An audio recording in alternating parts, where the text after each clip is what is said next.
Hi guys, welcome back. I'm not sure where Jenny is. I sent her a message a few minutes ago. I was like, "Hey, looking forward to seeing you soon." We'll see. We'll see. If you're on Jenny's page, hey, because we added her YouTube channel to this week. So we're on TransParents, we're on Jenny's YouTube channel, and we're also on LinkedIn tonight. Um, and she's supposed to be here. Not sure. Maybe she'll pop in. We'll see. We'll see. So, with that being said, welcome everybody. This is the 66th episode of Transparents. Tonight's episode is what winning really looks like. Welcome back. This week has been heavy, chaotic, and loud, but it's also been full of clarity. And tonight, we're going to talk about something that doesn't get enough airtime. We are winning. Not because everything is perfect, not because the attacks have stopped, but because the biggest anti trans push at the federal level, the most extreme set of riders Congress has ever attempted, was defeated. Every single one. Tonight, we're breaking down what that means, what's still happening in the states, and how joy and resistance are showing up in unexpected places. See, I got a comment here. Dana, hey, welcome, welcome. Thank you for coming. Ooh, Coop. Why am I forgetting the name of that brilliant classical piece? I'm not sure which piece you're talking about. Hopefully you'll remember and let me know. I've been, well, you know me, I'm always in music, but because I'm currently working on my sister's videos, I sometimes throw in classical pieces. So if you think about it, let me know. Seriously. So tonight, again, hopefully Jenny's going to come on at some point. But so the first one that we were going to talk about is the federal wins. Okay, so this week, every anti-trans rider that they had pushed into the House bill was defeated. And we knew that there could be some that would still be in there, but they had packed this thing full of it. So the House loaded nearly every appropriations bill with anti-trans riders last year. These riders would have banned federal funding for gender affirming care at any age, not just youth, any age group, punished schools that supported trans students, restricted healthcare access, and undermined civil rights protections. These were described as the most extreme anti-trans provisions ever attempted in Congress. What the bill actually did, every single anti-trans rider was removed, not watered down, not softened, removed. Oh, the intro tune. Yeah, I've got it somewhere because I do remember what that piece is. But yeah, no, I liked it. That's why I use it for the show. Um, So why this matters? It protects trans youth nationwide. It protects schools. It protects healthcare access. It shows that even in a hostile political climate, coordinated pressure works. And this is a win worth celebrating, a win worth understanding. And again, when we talk about pretty much the trans community this year and last year, we need to be looking for every bit of joy we can, every bit of happiness, every win, right? To keep the fuel going because we know it's going to be a long fight. It's not a short fight. These aren't short fights. So let's go into what winning actually means. Anti trans activists love to say they're winning when they strip rights away. But this week shows what real winning looks like. Winning is protecting kids, not targeting them. Winning is removing cruelty from legislation. Winning is stopping harmful policy before it reaches families. Winning is refusing to let fear dictate our future. We are not powerless. We are not losing ground. We are holding it together. So another story, and if you have questions about any of these stories, I did put links in. They're here on YouTube, and I did throw them in on LinkedIn. They may not show up necessarily on Jenny's YouTube channel. So if you don't see them there, go to our TransParents channel and you will be able to find the sources that I had for tonight's show. So one of the stories that we wanted to talk about was Nebraska. So this is one of our next flashpoints. Nebraska is back with a new wave of anti-trans bills. Bathroom bans in state-run facilities, new restrictions on gender-affirming healthcare, proposals that could impact adults as well as youth. This matters because Nebraska is becoming a bellwether state, a place where anti-trans policy is tested before it spreads elsewhere. Parents are organizing, providers are speaking out, and testimony is powerful and growing. National attention is increasing. This is about vigilance without despair. Florida. And we know Florida is always trying to stay on the top of this list, right? So Florida has a new one, criminalizing care. Florida is pushing one of the most alarming bills of the year. It would criminalize aiding and abetting gender affirming care for trans youth, potentially targeting pharmacists, therapists, mental health providers, and parents seeking out of state care. This would create a chilling effect across the entire healthcare system because what it says is, okay, if you're a resident here in Florida and you decide you're going to go to another state for your care, we call that aiding and abetting, and we can charge you with a crime. So, where a lot of our families we have seen over the last year have decided to move from higher red areas to blue areas so that they know that their kids are safer within those school systems, so they know that they can access gender affirming care. We know we've seen a huge part of the gender affirming population shift location. And so now what Florida's trying to say is if you leave Florida to try and go get your care somewhere else, we're still going to charge you with a crime. Overreach, guys. It's overreach. And this matters because when one state criminalizes care, others are watching. And this is a moment for clarity, not panic. Where the resilience is. Legal challenges are already being prepared, providers are coordinating, and families are not backing down. And national organizations are mobilizing. This is about naming the danger and the response. So one of our, let me see, I got a comment, Cooper, awaiting AP's additional 2 cent on Florida. AP has been really busy. Like, I'm lucky if he and I speak once a week the last couple of weeks. So I'm not sure that he'll be here tonight, Coop. I know he's juggling a lot of plates. Um, so one of the big things that I wanted to highlight tonight, again, this is about Joy's resistance, winning. The Girl Scout story. So if you're a popular follower of the store or the show, we talk about Aaron Reed quite often. My words are not coming out properly tonight. And if you want to, and I actually typically will state this somewhere in the show, if you want to keep up with legislation and what is going on across the country, especially anti-trans legislation, Aaron Reed's legislative tracker is the most up-to-date that you will find. Now, if it's pro-trans information, sometimes they don't get that up to date as quickly because they are more worried about the anti-trans implications, right? But that is updated like every 15 minutes.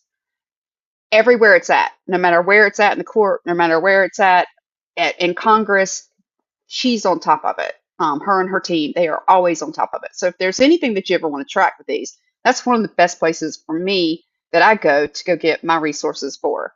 And this is actually one of her stories that she had run, which was that trans and non-binary Girl Scouts launched a cookie campaign and sold over 71,000 boxes in 2025. And this matters because it's a national show of solidarity. It's a reminder that trans kids are loved, supported, and celebrated. It's proof that joy is not just survival, it's resistance. And it's a counter narrative to the hostility in the news cycle. And right now, the news cycle is heavy. I don't know that the trans, anti-trans, or trans anything is getting as much coverage as a lot of other political topics at the moment. But we do know that this is the community that is being attacked the most within legislation. That's why we talk about it. LinkedIn user, I'm not sure who, it's not telling me who you are. It's just saying, Sana, hey, I can't stay on, but saw this live session pop up. Just wanted to say hi. Hey, yes, because I'm glad. Cooper, thank you for sharing that was who that was because I couldn't even tell who it was. It just comes up LinkedIn user for me. And yeah, like it's been a crazy girl. Like I've been floored.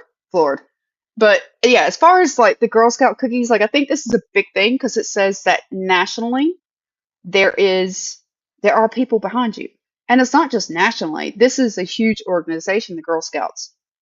And for them to say we're not going to bow, we're not going to let some piece of legislation tell us who and we can and can't support. These are children. They're children. And this show of support is huge. It's just as big as when you see some national retailer who goes in and says, no, I'm not going to support the community anymore. Seeing support is just as big as hearing about people who are not supportive. And those are the things that you should be highlighting within your family, within your household, to your kids to keep that piece alive. You have to counter the negativity. So we had a couple of discussion prompts, and I'm going to go to the second one for now just because Jenny's not here to back and forth with me.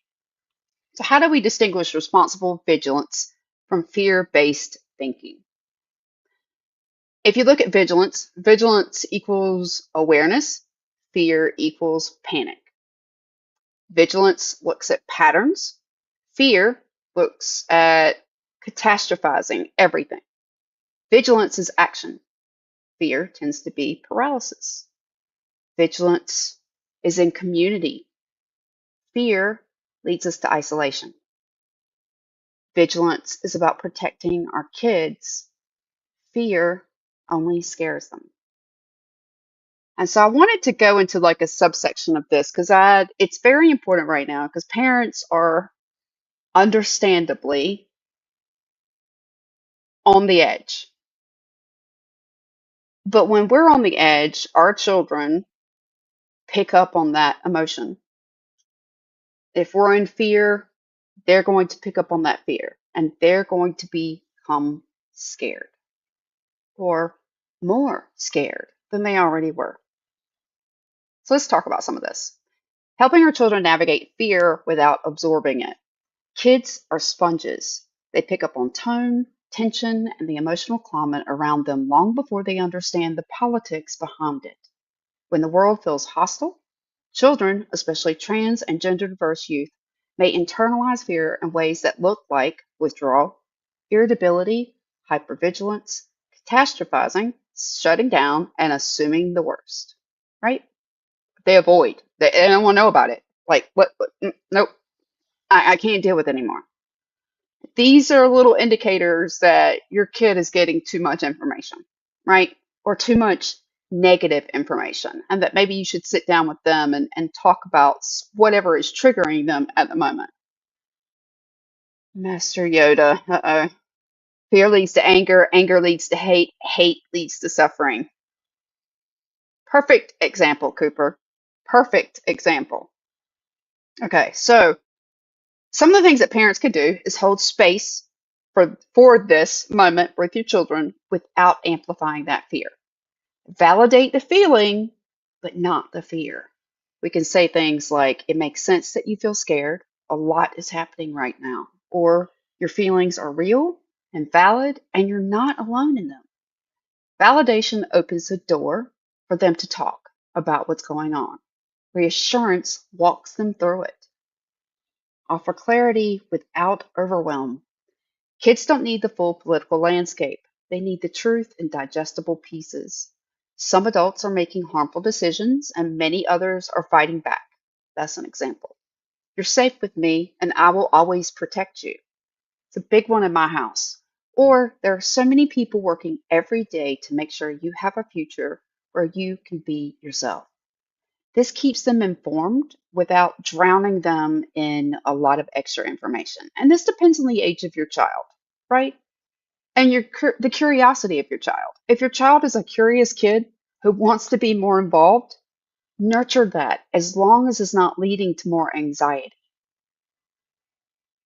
But if they don't want to be involved, that's not something they should be forced into either. It's a lot right now. Let them tell you where they're comfortable.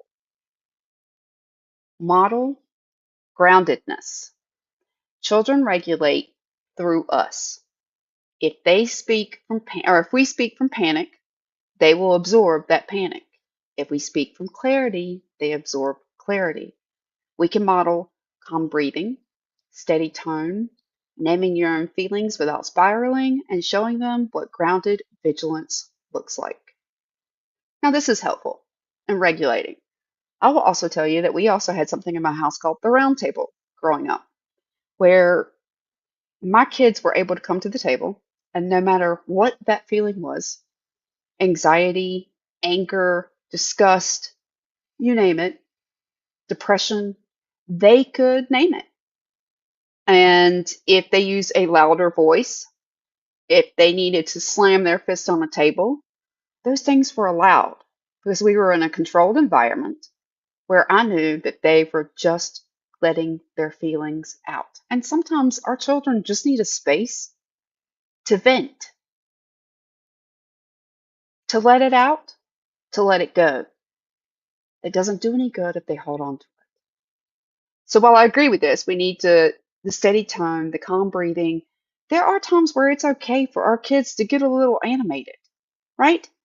And allowing them to have that opportunity says it's okay if you feel like right at this moment your world is spiraling. That's real. If my kid is freaking out or in anxiety over something, I'm not going to tell them you're overreacting because in that moment, their feelings are true to them. And if I shut them down and say, I don't hear your feelings, they're not going to come to me about their feelings anymore. And these kids already feel isolated enough. This is about opening the door for them. This is about giving them community and not giving them space. They need it. They need safe spaces, especially now. So, that being said, the next thing is reconnect them to joy and agency. Fear shrinks the world, joy expands it. Help them reconnect to friendships, hobbies, creativity, community, and the parts of their identity that feel powerful and alive. Joy is not avoidance, it's resilience. Finding joy in difficult times is another way to win.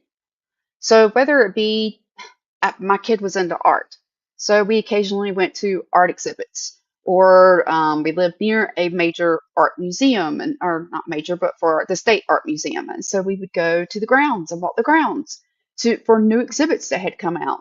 Those were ways that they could do things that were nurturing to them. Creativity. My kid is also an artist, so drawing, painting, sketching, you name it, those are things that bring him joy. So whether he needs to decompress or whether he just wants to randomly sketch, that's something he gets to do. And that connects, that's a piece of himself. So he's nurturing himself. And that's kind of what we want to. We want to provide tools that our kids can pull out at any time and use them, whether we're there to remind them or not. And that's something I've learned. If I'm wigging out, if I'm anxious, if things are getting overwhelmed, I start pulling back from social media, from things that it's just too much, it's just too much chaos, it's too much noise. I'd rather sit back and spend some family time with my kids. Hey, let's work on a puzzle or play a game. I'm currently sitting with about 5.5 inches of snow outside. Last weekend, we were supposed to get snow and we had a major ice storm. Luckily, we did not lose power either time. But that's, again, been something that you can just kind of pull back and enjoy Mother Nature. These are all things that are good for you, that are good for your kid. That your kid seeing you ground yourself, gain clarity from pulling back, scaling back, cutting back on the things that stress you, teaches your kid, okay, when I feel stress, it's okay to pull back. It's okay to say, you know what, right this minute, that's not my focus. My focus is here. It gives them permission to say no. For a really long time, I think the first 30 years of my life, I didn't think I was allowed to say no. That's important. It's really important. Why should certain people have their feelings validated, not others? By this, I'm referring to any amplifying victims' feelings. You're right. I mean, it is. We go back and forth. Like, you'll have somebody who says they're offended because that trans person is getting more attention or whatever. And again, everybody has their own. I don't think this is about putting us in groups. There's always that question about labels, right? And we talk about labels in a way because we know that this community is a marginalized community. And until they get the same access, the same freedoms, the same rights, without the same pushback, then we're going to keep using that label. to say they deserve that. And we'll stop when you express it. But until then, we have to keep reminding people that this is a group that's been ostracized. This is a group that's been othered. Until you stop othering them and you treat them like everybody else, we're going to keep saying it. And being we've entered Black History Month, let me also say that we understand, Jenni and I both, we have white trans men as sons. That puts them at the least that we have to worry about. We know that Black and brown trans people have way more targets on their back, particularly trans Black and brown females. This is important for all of us. Our children knowing that they're protected, knowing that other people see them, that other people are going to stand with them, it's important. And I think right now, with the political chaos that's going on, I think a lot of people are beginning to see through the noise. I hope. I think more and more are willing to come forward and go, you know what, maybe we just made way too much out of this, which is the truth of it. Jenni and I have talked about it for over 2 years now, that the amount of bills that have been passed on trans people in our Congress, now for 3 years going, are the most amount of bills that we've ever seen on one topic in the history of our Congress. Bills about people that make up less than 2% of our total population. So if our politicians are so busy making bills about 2% of the population, what are they doing for the rest of you? The rest of us? Because this is bait. This is easy bait.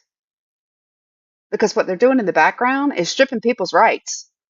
Have you not seen what's going on in Minnesota? We have the right to protest. We have the right to carry a gun legally. And now they want to roll that back.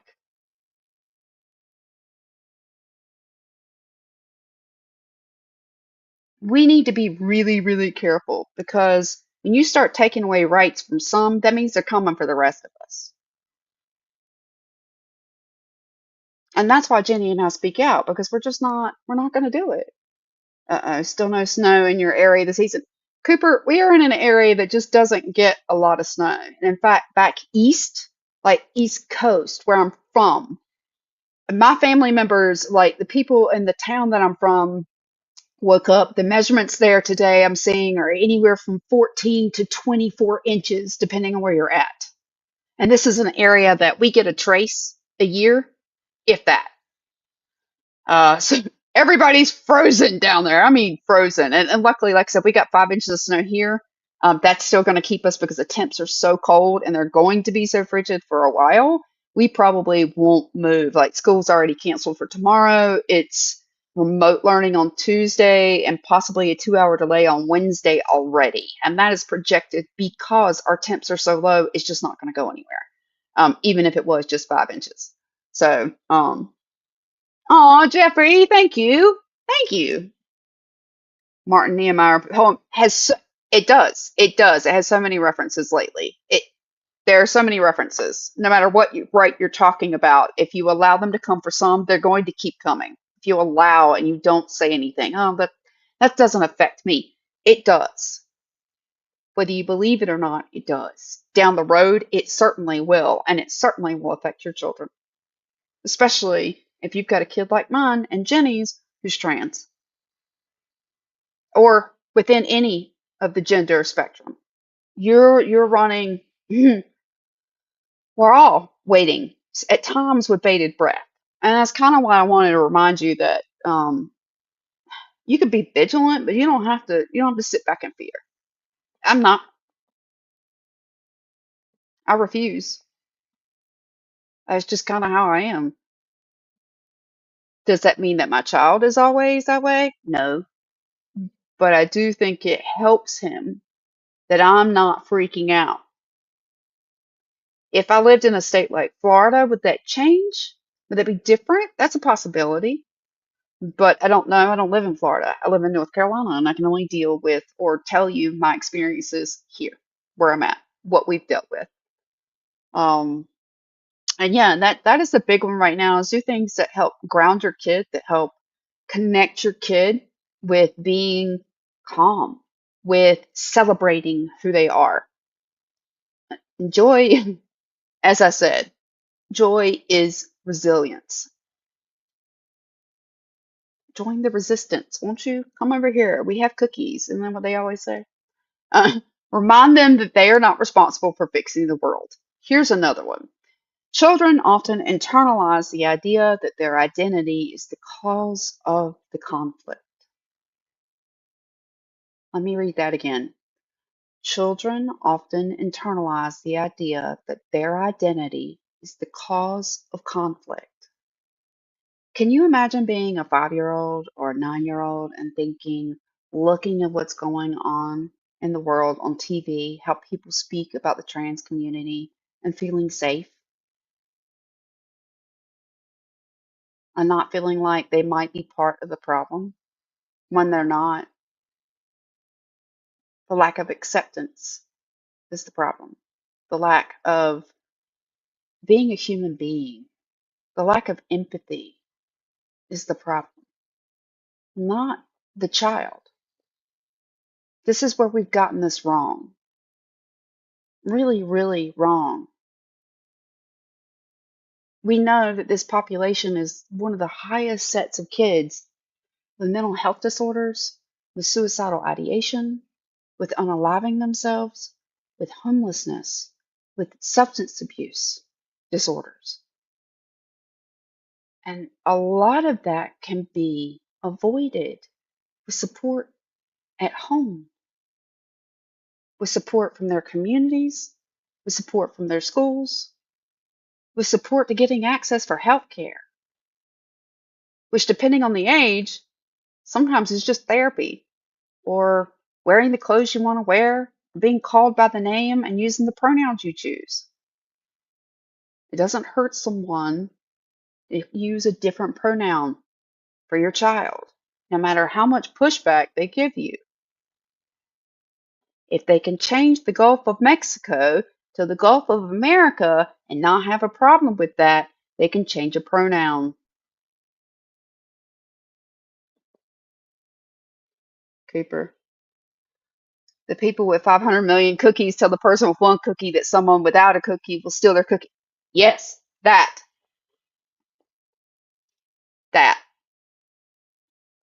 And then the people with one cookie will believe what the person with the 500 million cookies said. And it's just like, you know, you're closer to living everybody else with the one cookie than you are to the 500 million cookies, right? It's chaos out there some days. So remind them again, you can counter this. If they start to internalize it, this is a way to counter it. You are not the problem. The world is still learning. Adults are responsible for fixing this, not you. Or your job is to be a kid. My job is to protect you. That is one of the most grounding truths a child can hear. Mount Denali. Yeah, there you go. Not McKinley. Exactly. Another one. Like, just because somebody says it does not mean it's true. I'm sure, actually, I'm not sure. I know trans people have been called all kinds of words, all kinds of slurs. None of it made them that reality, though. None of that name calling changed who they actually were. It's intolerance.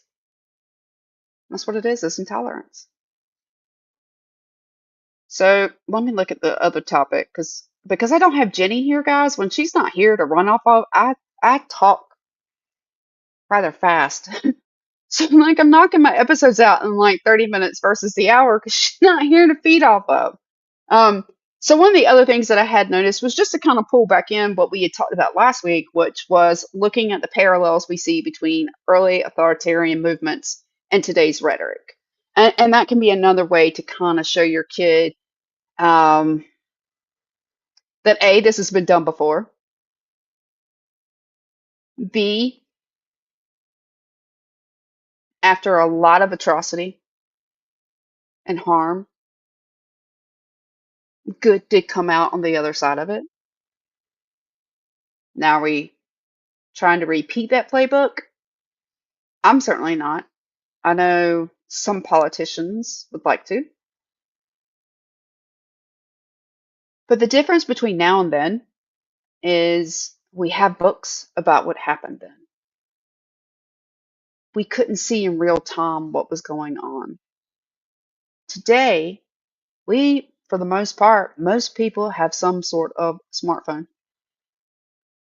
There are cameras everywhere, whether you talk about on streets, on businesses, on houses, on ring cameras, on your phones, officers wearing cameras, recording.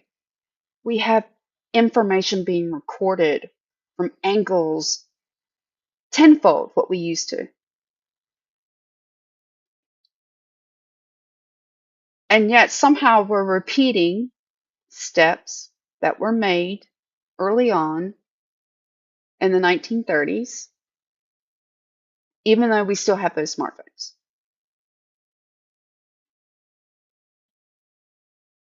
And I'm sure your child could be coming to you and saying, I don't understand. This is all right there. There are some people who are not going to hear. We are not going to win everyone over. Not today. 20 years from now, maybe. Not today. And it's okay to curate your space for your child.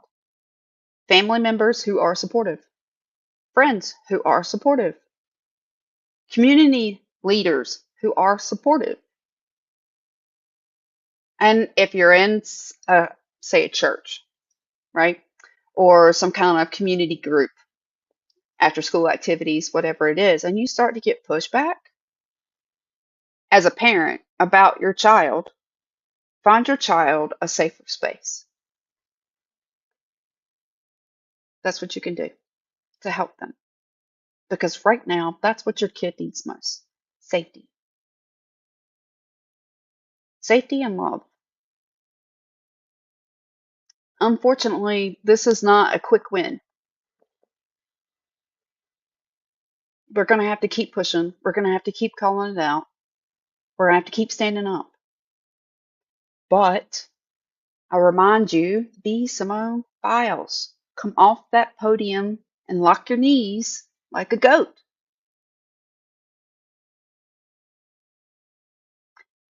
Figure out what your line in the sand is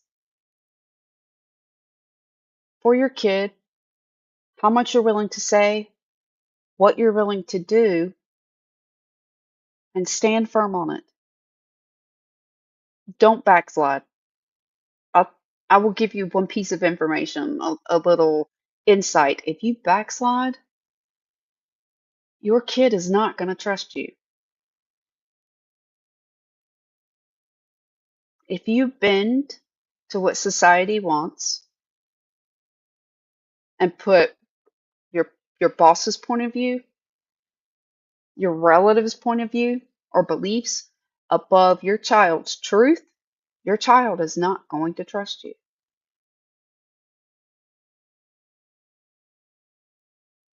Even if your circle is small, know who you trust, know who's in your circle, because it matters. It matters to you, and it certainly matters to your kid, especially right now. It matters to your kid. If you've got somebody who's coming over who's making comments that are kind of, you're raising your eyebrows at them, why are you having that person in your home? I'm not saying break the friendship with them. You can keep the friendship with them. But if they're coming into your house around your kid, that impacts your kid. You can have those conversations on the phone. and it not impact them. Doesn't mean you have to walk away from everything. Like there are people that I keep in my space that don't support, but at the same time, I know they're on the fence. And I feel like with Tom, they may come around. And I don't want to lose everybody. I'm not going to just, oh, you don't accept my kid, you're gone. Now, if you're hateful, that's not staying in my space. No. You might can come around later and apologize and say something. I might let you back in the door. Certainly not around my child, though, because that is our job as parents is to protect our kids first. First.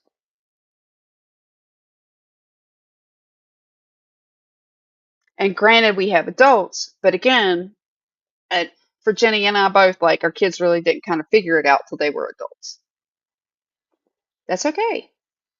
We all figure out certain things. I didn't figure out some things about myself till I was 30, 32, 33. It's a curve. We're all on different points of the curve. But this is what's being put out in the media is an old playbook. That's they're trying to reuse some of that. They're trying to confuse people about it with the misinformation and the disinformation. And one of the best things you can do as a parent is just when somebody says something like that to you, that's not true. Give them facts. If you don't know facts and they're interested, send them to fact finding information like Aaron Reed's legislation tracker. Aaron Reed has a Substack that you can follow as well that's packed full of articles with tons of information. Very helpful to parents, very helpful to families when a child is coming out and you're trying to get your extended family to understand your point of view. And I would recommend doing that, sharing this information with them without your child so that you learn, are they on the fence? Are they against it? Are they willing to listen more and learn? So that you can gauge that safety with your child the next time you go to a family event because it matters. My oldest does not go to family events.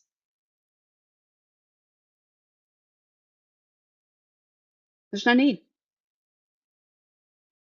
He grew up around family members and heard them on holidays and what their viewpoints were. There's no need for him to be a guinea pig. That's the truth of it. And that's okay. Sometimes family are the people that we choose and not blood. Jenny is family. She's in Oklahoma. She and I have never met in person, but she's family. Her children are my family. My children are her family. That's community. And the more we pull together, right, as families, the more protected our kids are. Because there's other families out there doing the same thing. And the more of us doing the same thing, the less alone we feel as parents fighting this fight, and the less our children will feel. We just have to keep standing, keep pushing. It's it's a way to stop the cruelty. If you don't stand up for it, then they're allowed to be targeted. That allows the normalization of it. It normalizes bystander silence. We've seen what that does. It is not helpful. It wasn't helpful back then. It's not helpful now. Again, this isn't about pattern, or this is about pattern recognition, not panicking. So with that being said, and like I said, again, it's trying to teach your child more about what vigilance is versus fear-based thinking, right? Awareness versus panic. Patterns versus the sky is falling. Action versus paralysis, freezing in place. Community versus being isolated. Protecting your children versus scaring them more. This is a big one. They read our emotions. They pick up on our tone. We cannot say a word. And by the way you're moving around a kitchen, the way you're unpacking groceries, the way you're tapping keys on a keyboard can all tell them about where you're at. And we just need to remind them that it's okay. Sometimes it's like I said, it's okay if they're scared. Like you don't want to tell them don't be scared. Don't tell me you're not scared. But help them see that it doesn't have to be about fear. Especially our fear as parents. It shouldn't be our fear passed on to our kids. They have enough that they're dealing with without taking on our fear as well. It's too much. The longer version, not the easy one. The blood of the covenant is thicker than the water of the womb. There you go. I can always trust you to pull that one out for me, Cooper. For real. But yeah, I think that's just what I've been seeing this week is just there is a lot of fear. But that's the point. They're putting fear out there in every imaginable way because they want us to get quiet. They want us to feel overwhelmed. They want us to feel like we need to go hide. We need to be quiet. We need to go back into a corner. We need to regroup. We don't. We don't need to do any of those things. Unless for your mental health, you need to take that pause. Then do so. But I know that's their game. They want us to be feared. And I would rather be scared and stand up and fight for my kid than ever back down. Because if I back down, who protects my kid? My kid just wants to live his life. He's an adult. That's it. He wants to live it like everybody else does. And we should all have that right. In fact, if you were born in this country, there's a document that says that you do have that right. So, no matter what certain people in positions of power say. So, with that being said, and since it doesn't look like Jenny's going to show this week, I want to do our closing. So this week reminded us that winning isn't about cruelty, control, or stripping rights away. Winning is about protecting our children. It's about removing harm from legislation. Winning is showing up for one another when the world feels hostile. We are living in a moment where clarity matters, where courage matters, where community matters. And tonight, we choose all three. Because advocacy is not extremism, it's love in action. And love is never a crime. So, with that, I'm going to say goodnight. I hope you'll join us next Sunday. I hope y'all have a wonderful week. I'm not sure what the episode will be about, but we'll announce it midweek. So, with that being said, hope y'all have a wonderful week. Good night.